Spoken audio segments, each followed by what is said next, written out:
ఇక్కడ టికెట్ తీసుకున్నటువంటి ఎమ్మెల్యే సురేంద్ర బాబు ఇప్పుడే ఇంతకుముందు నా దగ్గర రావడం జరిగింది. ఆయన నన్ను అభ్యర్థించాడు. నేనైతే లేదు సార్, లేదన్నా, నేను మా చంద్రబాబు నాయుడు నాకు ఎందుకు లేదు, నాలో ఏం లోపం ఉందో దాన్ని పూర్తిగా తెలుసుకుని తర్వాత నేను ఇంత మాట్లాడతానని చెప్పాను. ఆయన చంద్రబాబు నాయుడు నాకు ఫోన్ చేస్తే ఖచ్చితంగా నేను నిలదీస్తాను.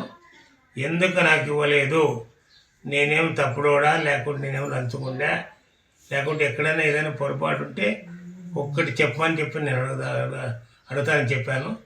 దాని నుండి నాకు వచ్చి అడిగి తప్ప మేము కూడా చంద్రబాబు నాయుడుతో తేల్చుకున్న తర్వాత నేను మాట్లాడతాను, అంతవరకు నేను మాట్లాడనని చెప్పాను.